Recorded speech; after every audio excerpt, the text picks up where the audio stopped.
నమస్తే కడప వార్త. కలియుగ దైవం శ్రీ వెంకటేశ్వర స్వామి వెలిసిన తిరుమల తొలి గడప దేవుని కడపకు శతాబ్దాల చరిత్ర ఉంది. ఇలాంటి దేవాలయాన్ని అభివృద్ధి చేయాలన్న కృత నిశ్చయంతో తిరుమల తిరుపతి దేవస్థానం శ్రీకారం చుట్టింది. 2025 ఆగస్టు 19 తేదీన మూల విరాట్ అయిన శ్రీ లక్ష్మీ వెంకటేశ్వర స్వామి, శ్రీ లక్ష్మీదేవి అమ్మవార్ల గర్భగుడిలోని పనులను, జీర్ణోద్ధరణ పనులను ప్రారంభించింది. బాలాలయంలో అప్పటి నుండి స్వామివారు పూజలు అందుకుంటున్నారు. ఇప్పటి వరకు జీర్ణోద్ధరణ పనులు 90% పూర్తి కావడం జరిగింది. మిగిలిన 10% పనులు రేపు నెల ఆగస్టు లోపల పూర్తి చేసి కుంభాభిషేకానికి వెళ్ళే అవకాశం ఉందని తెలుస్తోంది. మూల విరాట్ ఉండే గర్భాలయము దంతెలను మార్చివేశారు. అనుమక్షేత్రమైన దేవుని కడప వెంకటేశ్వర స్వామి వెనుకన ఉన్న ఆంజనేయ స్వామి బాగా కనపడే విధంగా సర్వాంగులు పూర్తి చేశారు. గతంలో హనుమన్నకు మనము దర్శనం చేసుకోవాలంటే దీపం వెలుగులో తప్ప కనపడేవారు కాదు. ఇప్పుడు అలా కాకుండా హనుమంతుడు స్పష్టంగా కనపడే విధంగా ఇంజనీరింగ్ విభాగం అధికారులు స్వామి అమ్మవారిని దర్శనం చేసుకోవడానికి భక్తుల ఇనుప క్యూ లైన్లను తీసేసి బ్రాస్తో అంటే ఇత్తడితో బంగారు కలర్లో మెరిసిపోయే విధంగా తీర్చిదిద్దారు.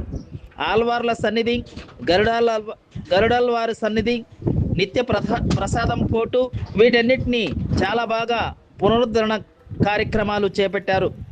ఎంతో పాతదైన ప్రధాన ముఖద్వారం తలుపులను తీసేసి కొత్త తలుపులను ఏర్పాటు చేశారు. ధ్వజస్తంభానికి, బలిపీఠానికి ఇత్తడి తొడుగులను ఏర్పాటు చేసి బంగారాన్ని మైమర్పించే విధంగా తయారు చేస్తున్నారు. ఇంకా 4 నెలల ముందుగానే ఈ పనులను పూర్తి కావాల్సి ఉండేది. బ్రహ్మోత్సవాలు ఈ సంవత్సరంలోనే రావడంతో ఆలయ పునరుద్ధరణ పనులు కొంచెం ఆలస్యమైనట్టు తెలుస్తోంది.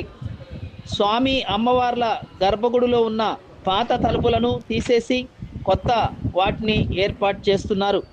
ఈ రెనోవేషన్ పనుల వలన దేవుని కడప శ్రీ లక్ష్మీ వెంకటేశ్వర స్వామి దేవస్థానం ఎంతో సర్వాంగ సుందరంగా, అపురూపంగా తయారయ్యే అవకాశం ఉంది. వచ్చే నెల ఆగస్టు 26వ తేదీన కుంభాభిషేకం జరిగి భక్తులు మూల విరాట్ను దర్శించుకునే అవకాశం ఉందని తెలుస్తోంది. కడప జిల్లాలో జరిగే అన్ని రథోత్సవాల కంటే దేవుని కడప రథోత్సవానికి ఒక ప్రత్యేక స్థానం ఉంది.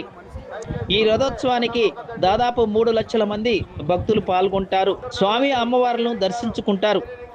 అలాంటి రథోత్సవం 4 మాడల వీధులు విశాలంగా లేని కారణంగా భక్తాదులు చాలా ఇబ్బందులు ఎదుర్కొంటున్నారు. స్వామి గుడిని ఎంతో సుందరంగా తీర్చిదిద్దిన టీటీడీ 4 మాడ వీధులను కూడా విశాలంగా ఏర్పాటు చేస్తే ఇంకా బాగుంటుందని అందరూ భావిస్తున్నారు.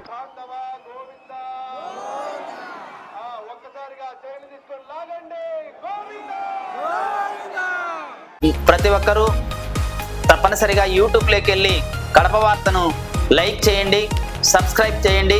ఇట్లు మీ జి రమణయ్య, ఎడిటర్, కడప వార్త.